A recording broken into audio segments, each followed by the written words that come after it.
Hello guys, hello mga palalabs, hello mga chararat, good afternoon. For today's video guys, mag-unboxing tayo. Malamig. Kasi bumili ako ng electric cooker, infrared. Ito, binili ko sa noon. Nagkakahalaga siya ng 89 yata. 89 lang siya. Kasi magra-Ramadan na, kasi yung lutuan ko. Pakikita ko yung lutuan ko. Yan. Oh, kinakalawang siya. Tapos hindi siya nag-iinit. Umiinit siya pero hindi siya mainit pagdating sa mga prito, ganun. Namimili siya.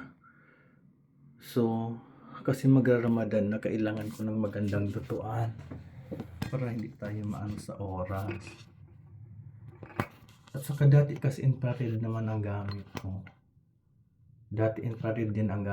Kaso lang nasira na siya. Tapos sinubukan kong bumili ng ganyan, palpak. At saka meses siya, marungi tingnan. Kaya bubuksan natin ito. Tingnan natin kung maganda siya. Yung reviews niya, maganda din naman yung reviews. Ewan ko kung anong totoo.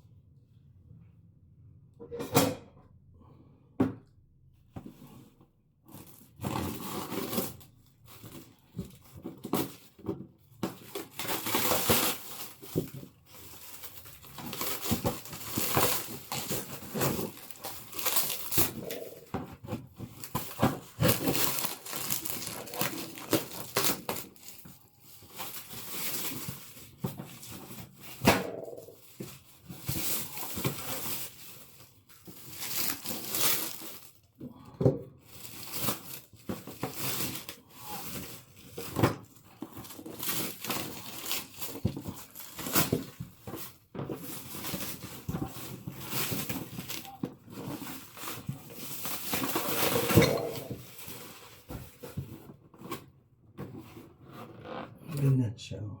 3,500 watts. Yan. Alam mo, nagdududa ako, magaan siya.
Chow no chow. Ano ba ito, mga Chinese na talaga. QC pass. Tingnan natin guys. So ito na siya. Tapos testing natin.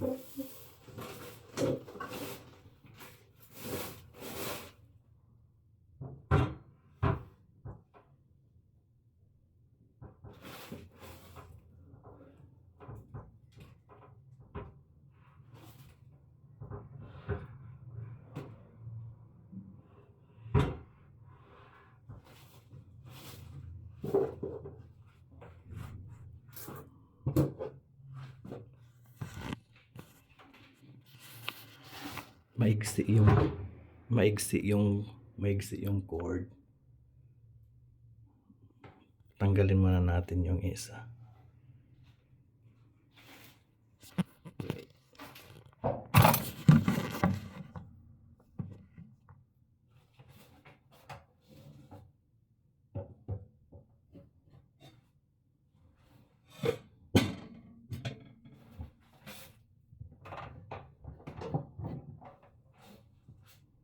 Ito super bigat, may kalawang o kinakalawang siya.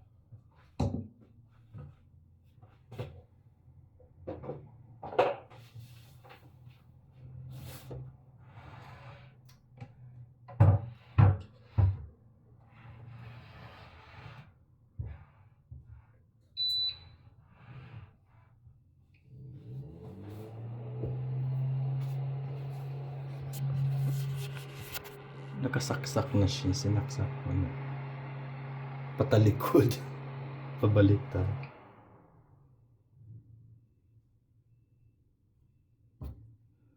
Hindi ko ano kung sinaksak ko na pero hindi pa naka-on. I-on ko na.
Mainit naman siya, binabaan ko lang.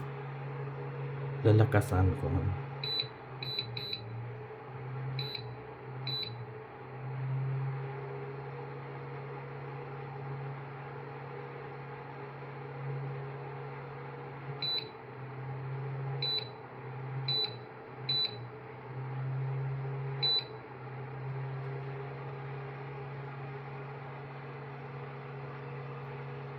Hanggang ano lakas niya.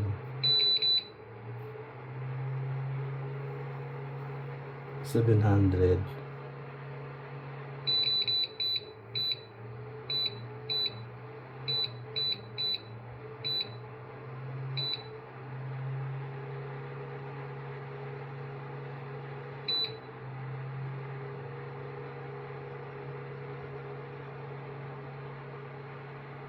Pinatay ko na, okay naman siya. Kasi pag bumili kayo ng ganyan, kasi meron siyang infrared, meron din siyang induction. Yung induction kasi, namimili siya kung metal or bakal, yung ano, yung mga ganito ninyo. Namimili siya. May mga kaldero na hindi niya iniinit. So, pangit yung induction. Mas maganda kasi yung infrared. Wala siyang pinipili. So, yun lang guys. Thank you for watching. Bye!